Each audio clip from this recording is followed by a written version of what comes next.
మొట్టమొదటగా మరీకి తన వర్తమానం అందిస్తున్నాడు.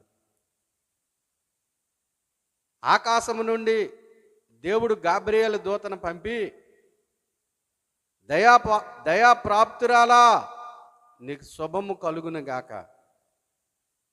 ఇదిగో నువ్వు గర్భము దాల్చి కుమారుని కంటావు, ఆయనకి యేసు అని పేరు పెట్టెదవు.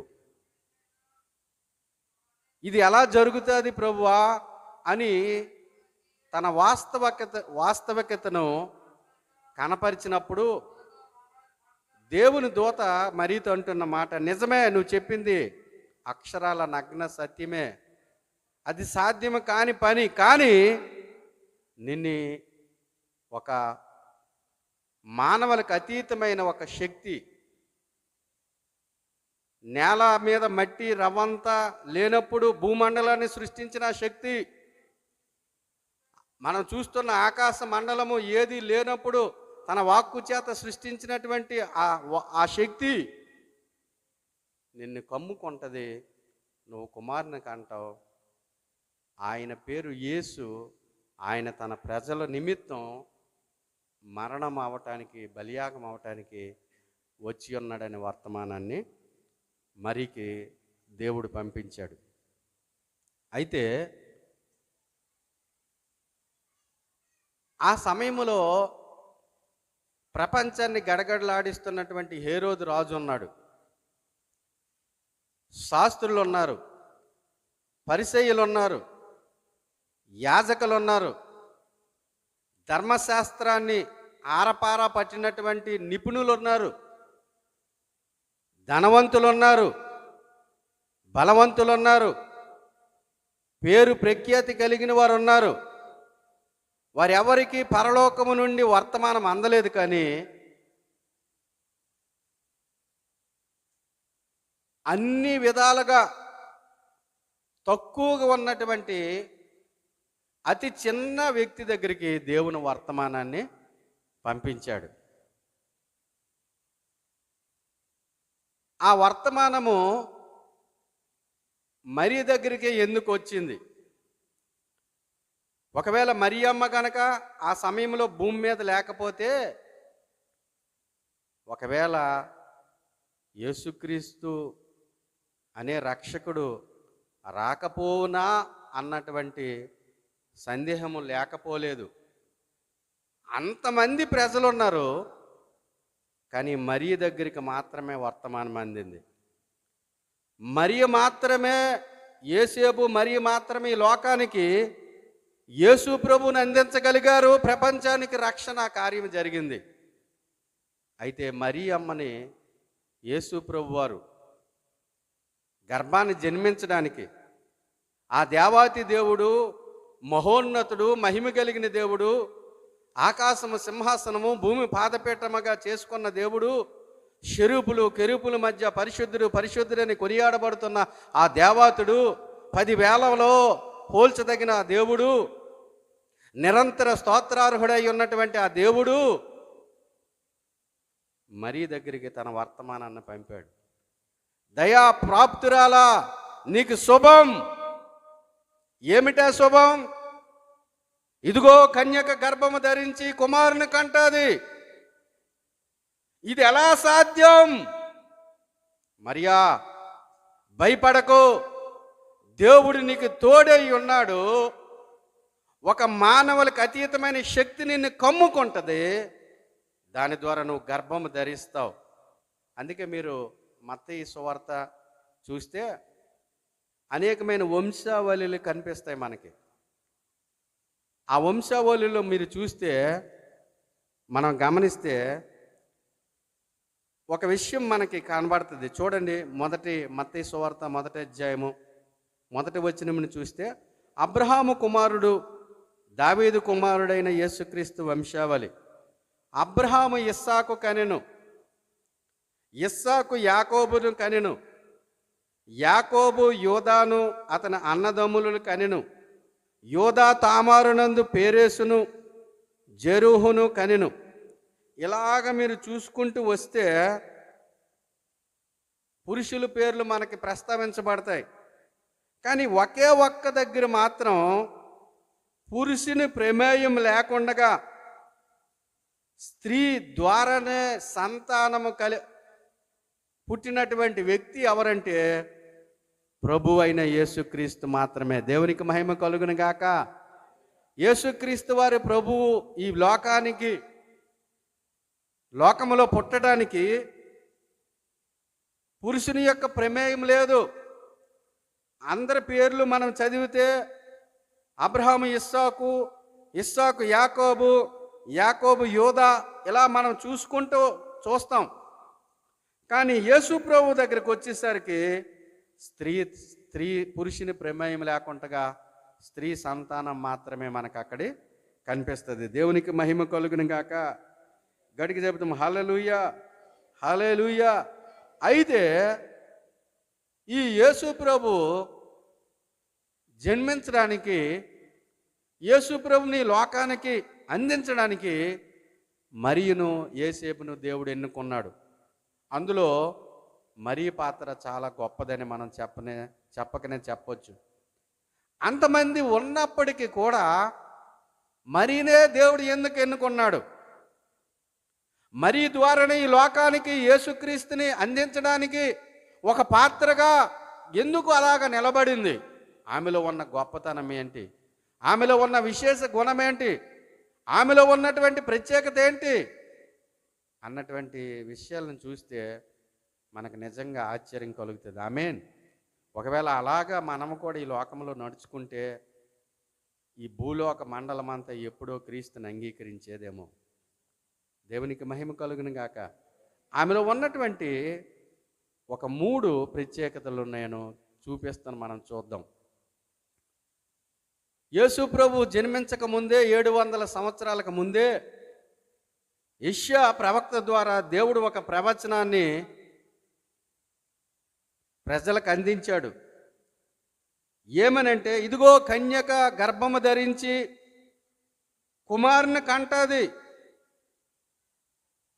అని యేసు ప్రభు పుట్టక ముందే 700 సంవత్సరాలకు ముందే యెషయా ప్రవక్త ద్వారా ఒక ప్రవచనాన్ని దేవుడు అందించాడు. ఆయన చెప్పినట్టుగానే 700 సంవత్సరాలు అయిపోయిన తర్వాత మరియా గర్భమున యేసుక్రీస్తు జన్మించాడు. దేవునికి మహిమ కలుగును గాక. అయితే ఆ ప్రవచనం విన్నటువంటి యోధా ప్రజల్లో, ఇశ్రాయేల్ ప్రజల్లో అనేక మంది కన్యకులు, స్త్రీలు ఆ యేసు ప్రభువు, ఆ దేవాతి దేవుడు, ఆ పరిశుద్ధుడు, ఆ నీతిమంతుడు, లోకరక్షకుడు మా గర్భాన్ని జన్మిస్తే ఎంత బాగుండని ఎంతోమంది కన్యకులు వ్రతాలు చేశారంట, నోములు చేశారంట, ఉపవాసాలు ఉన్నారంట, ఎదురు చూశారంట. కానీ ఉపవాసాలు ఉన్న దగ్గరికి వార్త అందలేదు, నోములు చేసిన వారి దగ్గరికి వార్త అందలేదు, వ్రతాలు చేసిన వారి దగ్గరికి వార్త అందలేదు. ఆ ప్రవచనమును ఎప్పుడు మా కుటుంబంలో నెరవేరుతుందని ఎదురు చూసి వారికి వార్త అందలేదు. కానీ ఒక సామాన్యమైన కన్యకైన అతి చిన్న ప్రాయంలో ఉన్నటువంటి మరీ దగ్గరికి వార్త అందింది.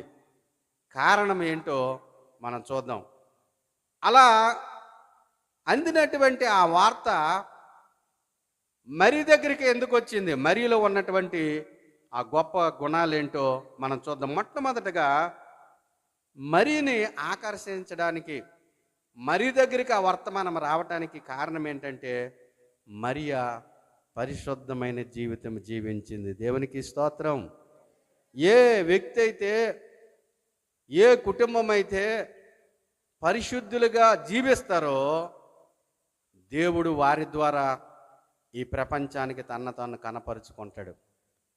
నువ్వు ఎన్ని ప్రయత్నాలు చేసినా నీలో పరిశుద్ధత లేకపోతే దేవుణ్ణి నీ జీవితంలో కనపరచలేవు అన్న సంగతి మనం ఆలోచించాలి. ఆ వర్తమానం అందినప్పుడు మరీ వయసు ఎంత అంటే లెక్కల బైబిలు పండితుల లెక్కల ప్రకారం 15 సంవత్సరాలు. యూదులకి ఒక సాంప్రదాయం ఉంది. వారికి ఉన్నటువంటి ఆడపిల్లల్ని 5-6 సంవత్సరాలప్పుడే వారికి ఎవరికైతే ఇవ్వాలనుకుంటారో వారిని నిశ్చితార్థం. వారు పెద్ద మనిషి అయిన తర్వాత, మెచ్యూర్ అయిన తర్వాత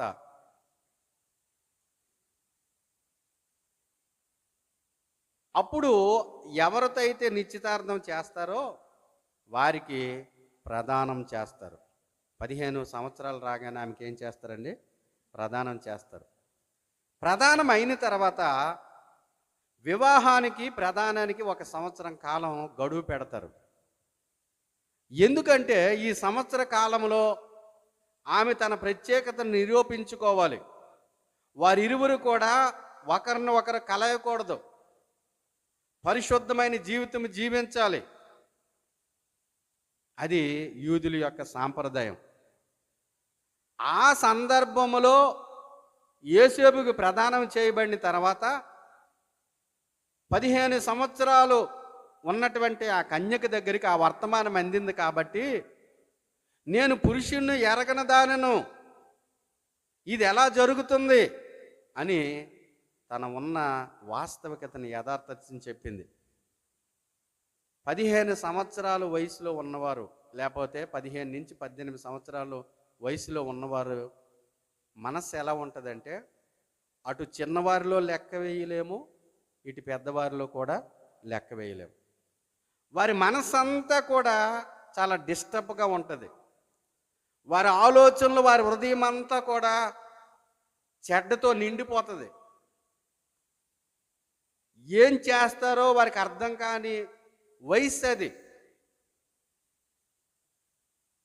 ఎక్కువగా చెడిపోవటానికి, పడిపోవటానికి, పాపములో కూరుకుపోవటానికి ఈ వయసు చాలా డేంజర్. ఈ 15 నుంచి 18 సంవత్సరాలు మీరు ఈ లోకంలో మీరు చూస్తే ఎక్కువ మంది పిల్లలు ఈ ఏజ్లోనే దారి తప్పిపోతుంటారు. కారణం ఏంటంటే వారి హృదయం, వారి మనస్సు అలాగా నిండిపోతుంది, డిస్టర్బ్ అయిపోతుంటుంది. అలాంటి వయసులో మరియా తన యవ్వనాన్ని కాపాడుకుంది. దేవునికి స్తోత్రం. కన్యక అనగా పురుషుని ఎరగనది, పవిత్రమైన జీవితం జీవించినది.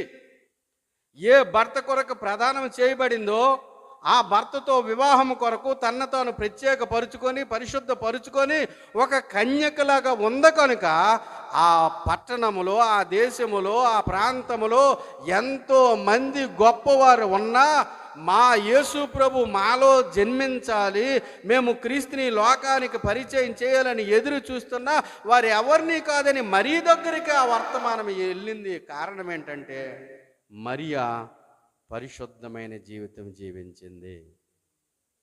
మన ఈ మాటలు వింటున్న సహోదరి సహోదరుడా, నీవు నేను ఎన్నైనా చెప్పొచ్చు గాక, నీవు నేను ఎన్నైనా అనుకోవచ్చు గాక, మనము ఎన్నైనా తలపోసుకోవచ్చు గాక, కానీ దేవుడు నీలో ప్రత్యక్షం కావాలి.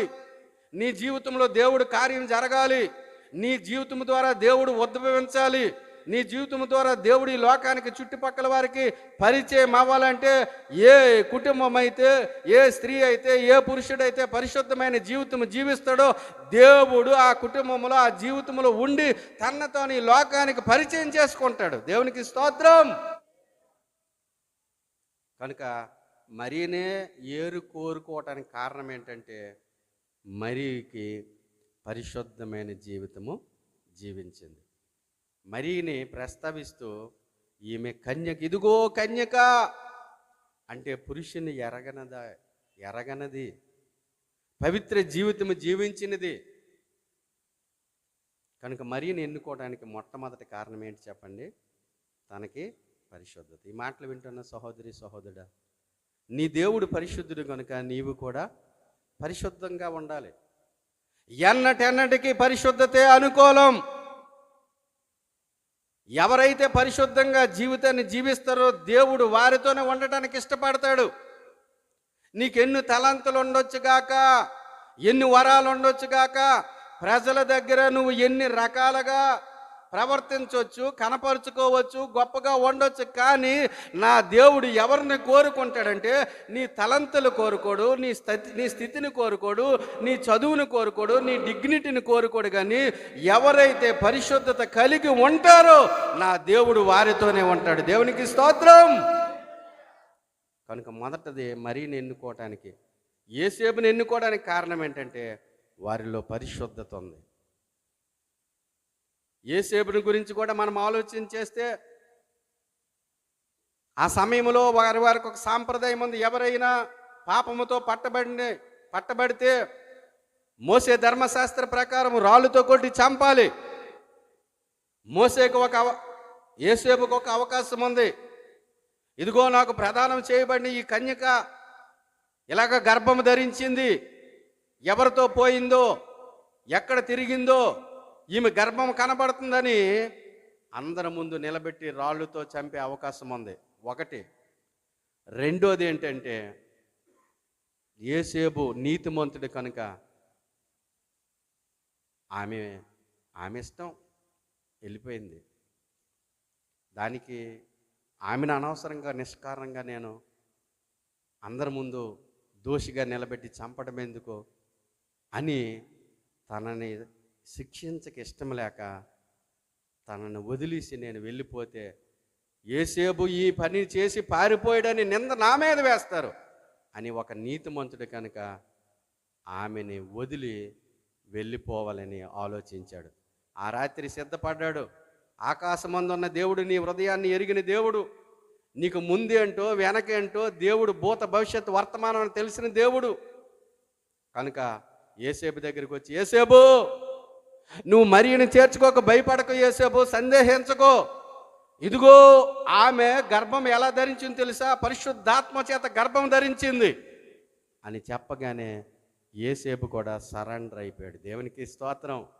వారిద్దరూ పరిశుద్ధమైన జీవితం జీవించాడు కనుక ఆ కుటుంబాన్ని దేవుడు ఎన్నుకున్నాడు. ఈ మాటలు వింటున్న సహోదరి సహోదరుడా, నీలో ఉన్న నువ్వు ఆరాధిస్తున్న దేవుడు ఎవరో తెలుసా? ఆయన పరిశుద్ధుడు. నువ్వు కానుకలు ఇస్తావా ఇవ్వవా అది తర్వాత సంగతి. నీకేముందా ఏమి లేదు తర్వాత సంగతి. నువ్వు ఎంత చదవలేదు అది అవసరం లేదు. నీకు కావలసిన క్వాలిఫికేషను పరిశుద్ధత.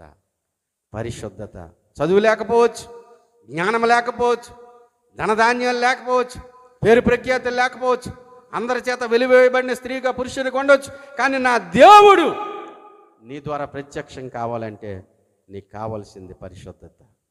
ఆమేన్, ఆమేన్. అలాంటి వారిని నా దేవుడు కోరుకుంటాడు. అలాంటి వారి దగ్గరికి నా దేవుడు వర్తమానాన్ని పంపిస్తాడు. ఆమేన్. అది మొదటిది. రెండోది, ఆమెలో ఉన్నటువంటి ఒక విశేషమైన లక్షణం ఏంటంటే తెగింపు ఉందండి. ఏమని చెప్పండి? తెగింపు ఉంది. ఎలా మీరు చెప్పగలుగుతారంటే మరియా ఎవరైనా కంజికగా ఉన్న ఆమె గర్భం ధరించిందంటే ఏమంటారండి? ఆ ఇంటి వారైనా, తన బంధువులైనా, ఆ చుట్టుపక్కల వారైనా, తనుంటున్న పట్టణంలోనైనా లేదు నేను ఇలా గర్భం ధరించానంటే నమ్ముతారా? ఎవరైనా మాట వింటారా? ఇది ఎవరితో తిరిగిందో, మన భాషలో ఇది ఎక్కడెక్కడికి వెళ్ళిందో, ఏమేం చేసిందో కథలు చెప్పుతుందని ఆమెను మోసే ధర్మశాస్త్రం ప్రకారం చంపడానికి అప్పుడు పరిస్థితులు ఉన్నాయి. ఆ విషయం తనకు బాగా తెలుసు. నేను గర్భం ధరించానని నా బంధువులకి, ఈ పట్టణంలో వారి ఉన్నకి, నా జాతికి తెలిస్తే నన్ను నిర్దాక్షిణంగా చంపుతారని ఆ మరికి తెలుసు. కానీ అది దేవుని వర్తమానం కనుక మరియ తెగించింది. చనిపోతాను కానీ ఈ వర్తమానం నాలో భద్రపరుచుకుంటాను. దేవునికి స్తోత్రం. అందుకే మరియని దేవుడు ఎన్నుకున్నాడు. దేవుని దగ్గరికి వచ్చిన ఒక కుమారుడి కుమార్తె, నీలో నాలో దేవుని కార్యాలు జరగాలి అంటే, ఈ లోకానికి దేవుడిని మనం ప్రత్యక్షపరచాలి, చూపించాలంటే, మన కుటుంబం ద్వారా దేవుడు వెలుగును అందాలి అంటే, మన జీవితంలో తెగింపు ఉండాలి. అందుకే బైబిల్లో మనం గమనిస్తే, ఒక్కసారి నాకట మీద చెయ్యి వేసిన వాడు ఎన్ని పరిస్థితులు వచ్చినా వెనక తట్టు తిరగకూడదు. బైబిల్లో చెప్పబడిన మాటలు మీరు బాగా గమనిస్తే, నన్ను అంగీకరించిన వారికి శ్రమ, నన్ను అంగీకరించిన వారికి అవమానం, ఆకలి, ఇబ్బంది, కొదువ, కొరత, ఇదిగో సద్భక్తితో ఎవరైతే బతుకుతారో, మంచి భక్తి కలిగి ఎవరో ఉంటారో వారికి అవమానాలు వస్తాయి. నాకే ఎందుకు వస్తాయి? నీకే వస్తాయి. నాకే ఎందుకు ఈ పరిస్థితి? నీకే ఈ పరిస్థితి. బైబిల్ చెప్తున్న మాట. మన పితరుల గురించి మనం బాగా ఆలోచన చేస్తే, వారి గురించి మనం బాగా చదివితే, రంపాలతో కోయబడ్డారు, చెరసాల్లో వేయబడ్డారు, దగదగ బాగా మరుగుతున్న నూనెలో వారు నిర్దక్షిణంగా వేశారు. అయినా కూడా నా దేవుడే అని ప్రపంచానికి చాటి చెప్పారు కనుక ఈనాడు గొప్ప దేవుణ్ణి మనం కలిగి ఉన్నాం. దేవునికి మహిమ కలుగును గాక. వారు ఆనాడు తెగించకపోతే ఈనాడు ప్రపంచానికి సువార్తే అందేది కాదు. నీ తరములో దేవుడు నీకు దగ్గరికి వర్తమానం అందించినప్పుడు నీలో తెగింపు ఎంత ఉంది? ఆమేన్. కనుక మరియా చిన్నమ్మాయి, తెలిసి తెలియని వయసు, ఆమె బుద్ధి అంత తుంటెన బుద్ధి. యవనస్తులకి మనం పెద్దోళ్ళు అయిపోయాం, మీసాలు వచ్చాయి, పిల్లలు పుట్టారు, పెద్దోళ్ళు అయిపోయారు, కానీ ఇంకా మనకి తెలీదు. ఒక మరియా, ఒక యవనస్తురాలు, ఒక కన్యక ఎంత ఆలోచించింది చూడండి. లోకరక్షకుడు పుడతాడంట, ఎప్పుడు తనకు తెలియదు, ఆ సమాచారం తెలియదు, ఆ పద్ధతి తెలియదు. ఇది అవునా కాదా, ఇది నిజమా కాదా, ఇది ఎంతవరకు కరెక్ట్, ఒకవేళ అది కాకపోతే నా పరిస్థితి ఏంటి అని ఆలోచించవచ్చు. కానీ ఆయన నమ్మింది. నేను నా దగ్గరికి వచ్చిన వర్తమానం నా దేవుని వర్తమానం, ఆయన అవమానపరచడాన్ని నమ్మింది కనుక ప్రాణానికి తెగించి నిలబడ్డది. ఆమేన్.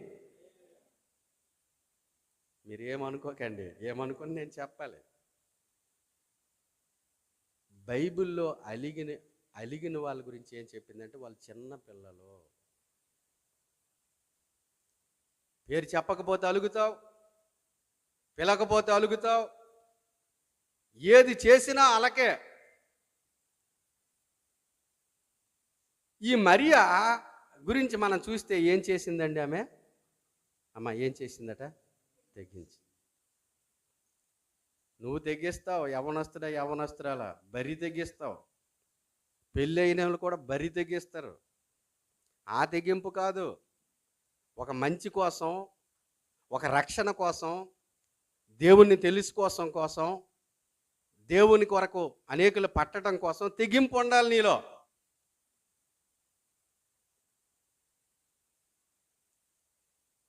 కనుక రెండోదిగా మనం గమనిస్తే వాళ్ళు ఏమని చెప్పండి? తెగింపు ఉంది.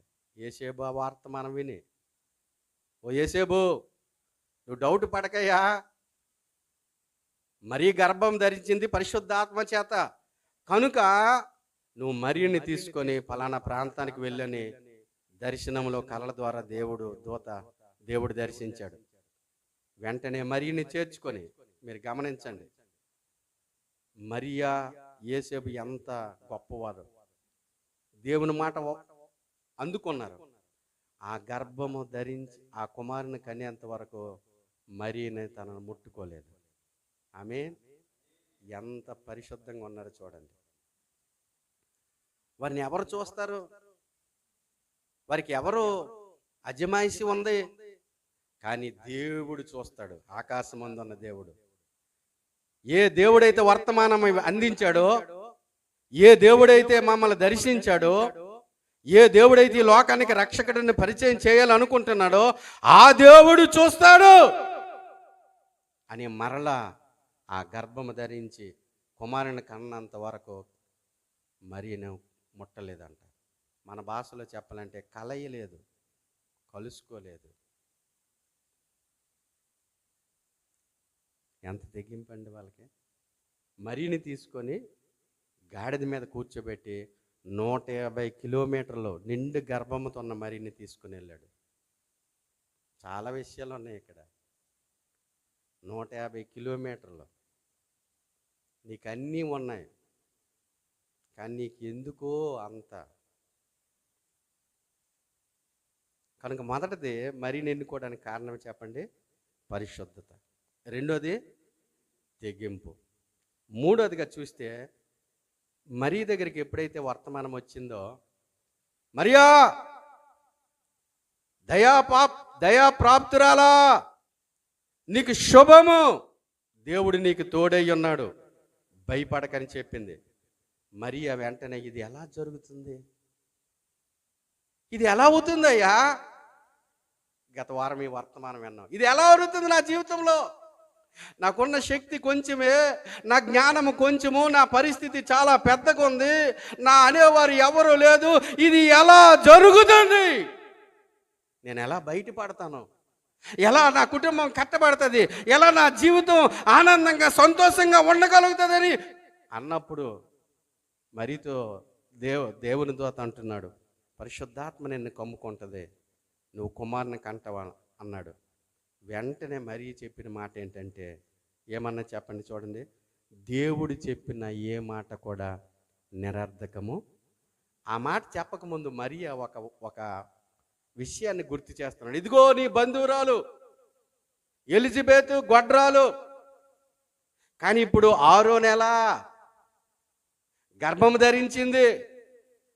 ఆ దేవుడే గర్భం ఉడికిపోయి గొడ్రాలగున్న ఆమెను దర్శించి ఇప్పుడు 6వ మాసం ఆ దేవుడే నిన్ను దర్శిస్తున్నాడు. దేవుడు చెప్పిన ఏ మాట నిరర్ధకం కారదు. ఆమేన్. దేవుడు ఒక్కసారి మాట నీ జీవితంలో నీ కుటుంబంలో పలికితే అది 100కు 100% నువ్వు ఎలాంటి వాడివైనా ఎలాంటి దానివైనా. దావీదు పాపం చేశాడు, దారి తప్పిపోయాడు, అయినా కూడా దేవుని వాగ్దానం దావీదుతో అన్నాడు, నీ తరతరములో నీ సింహాసనం ఉంటుంది. దేవుడు యేసుక్రీస్తు పరిచయం ఎలా చేశాడండి? దావీదు కుమారుడైన యేసుక్రీస్తు. దావీదు పొరపాటు చేశాడు, చేయకూడదు చేశాడు, అయినా కూడా లోతైన పశ్చాత్తాపం చెందాడు. ఎన్నో రోజులు దేవుని పాదాలు పట్టుకొని ఉపవాసం ఉండి ప్రభువా ప్రభువా ప్రభు అని కన్నీరు కార్చాడు. ఆ పశ్చాత్తాపంకే దేవుడు కనికరించి సొలొమోనును అనుగ్రహించాడు. అప్పుడు వాగ్దానం చేశాడు, తరతరములకు నీ రాజ్యాన్ని స్థిరపరుస్తాను. యేసు ప్రభు జనమనంలో మనం చూస్తే ఎవరి పేరు ఉంటుందంటే దావీదు కుమారుడైన యేసుక్రీస్తు. అబ్బా, ఆమేన్ ఆమేన్. చూడండి, ఎప్పుడైతే ఆ వార్త అందిందో అందగానే, ఇదిగో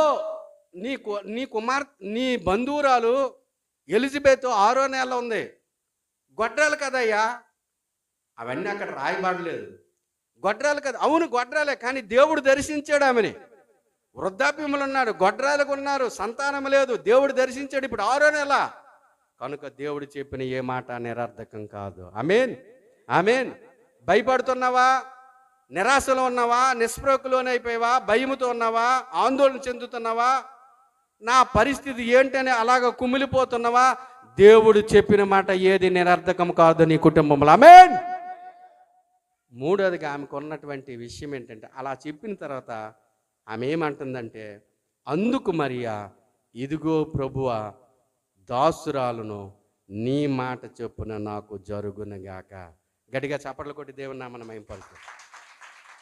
ఇదిగో ప్రభువా, ఇది అసాధ్యమే, ఈ సమాజం తెలిస్తే నన్ను రాళ్ళతో కొట్టి చంపుతారు, అయినా ఇది ఈ లోకానికి వ్యతిరేకమైన, సమాజానికి వ్యతిరేకమైన, నా కుటుంబానికి నేను దూరంగా వెళ్ళిపోయినా, నా పరిస్థితి ఎలా ఉన్న అయినా నీ మాట చెప్పున నీ దాసురాలైన నా జీవితంలో జరుగునుగాక. ఎంత గొప్ప విధేయత అండి.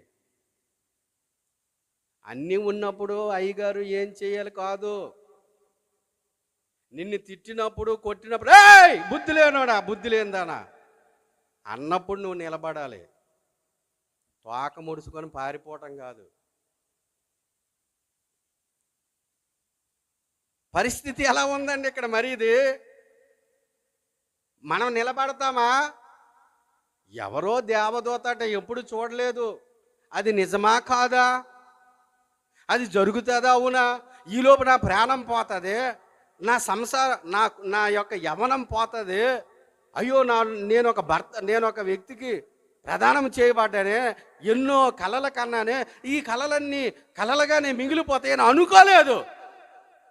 నీ దాసురాలను నీ మాట చొప్పున నాకు అద్ది.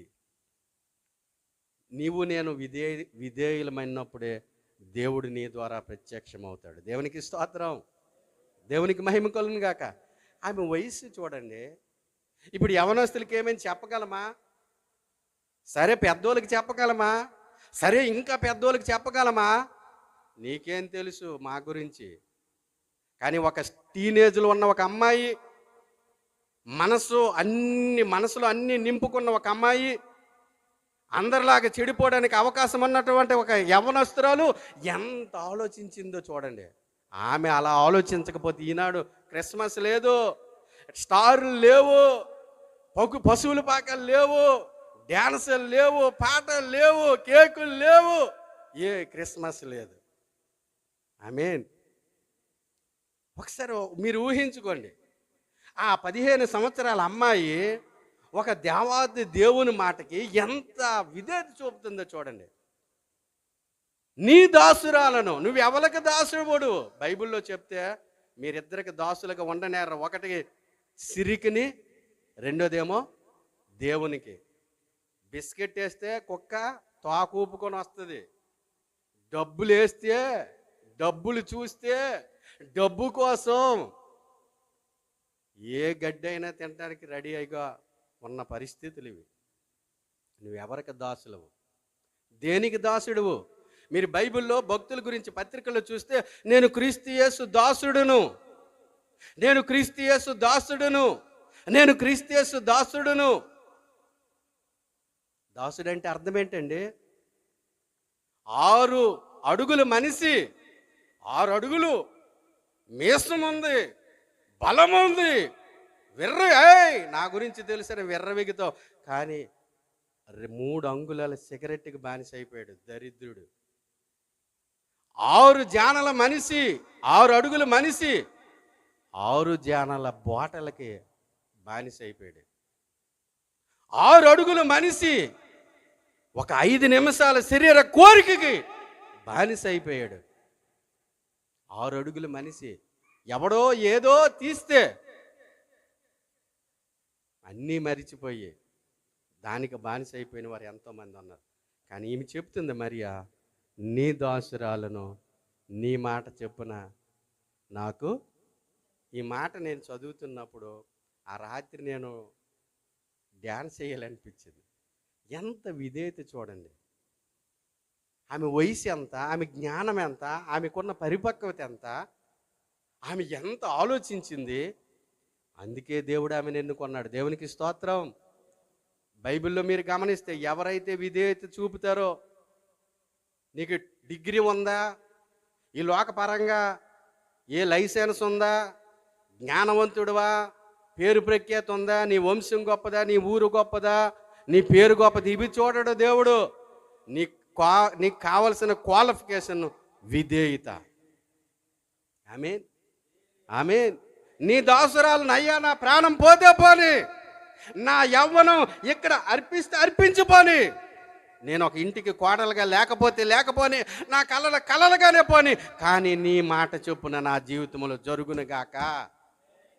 ఆ మాట మనం అనగాలి. అయ్యా నా జీవితంలో ఎన్ని పరిస్థితులు వచ్చినా, ఎన్ని ఇబ్బందులు వచ్చినా, ఎన్ని అవమానాలు వచ్చినా, ఎన్ని నిందలు వచ్చినా, చివరికి ఆహారమే లేకపోయినా, యోబులాగా శరీరమే కుళ్ళిపోయినా, నీ మాట చొప్పున నేను చేస్తానని ఎవరైతే నిలబడతాడో నా దేవుడు వారిని 2 ఆశీర్వదిస్తాడు.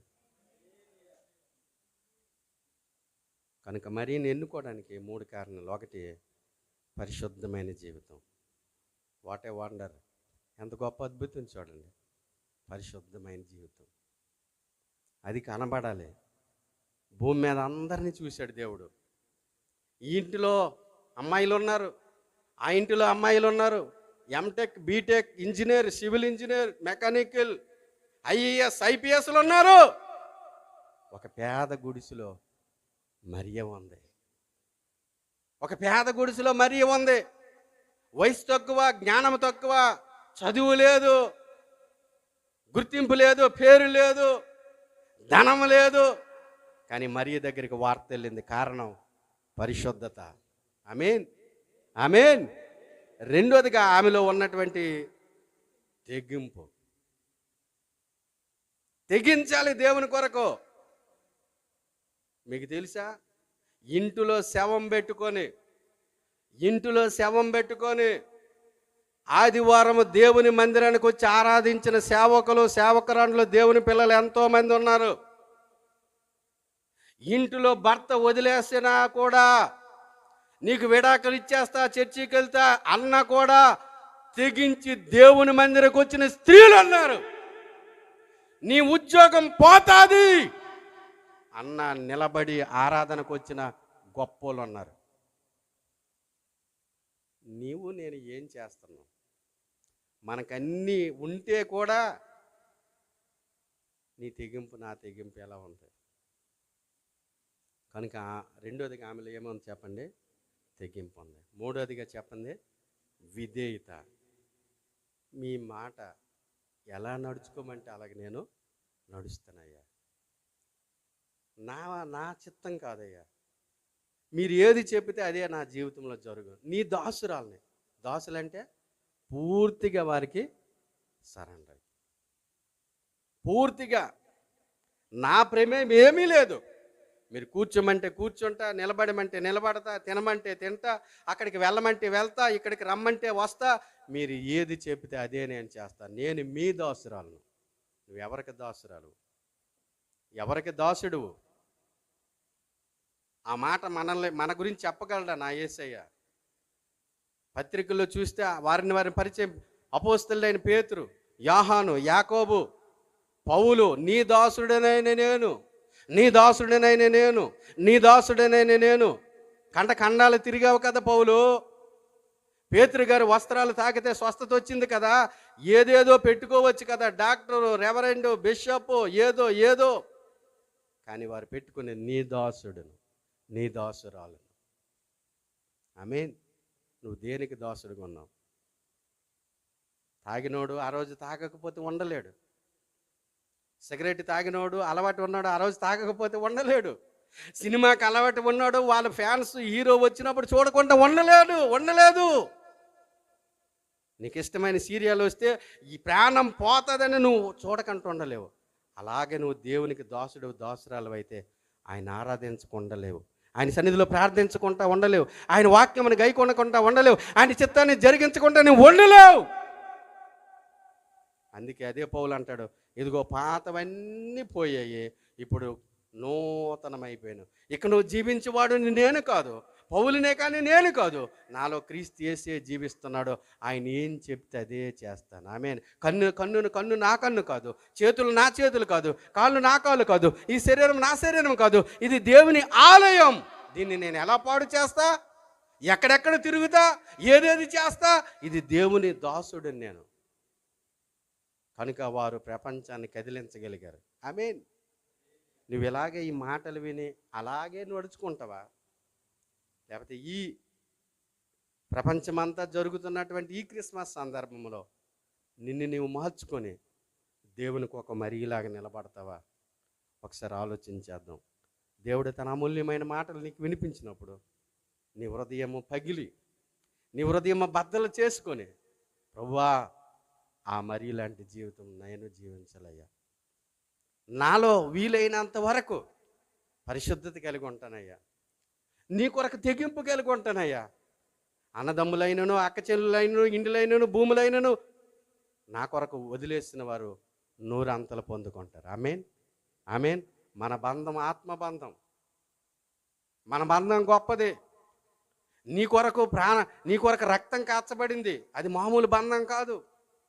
దేవాతి దేవుడు ప్రాణం పెట్టిన బంధం. నిన్ను కని కొన్న దేవుడు.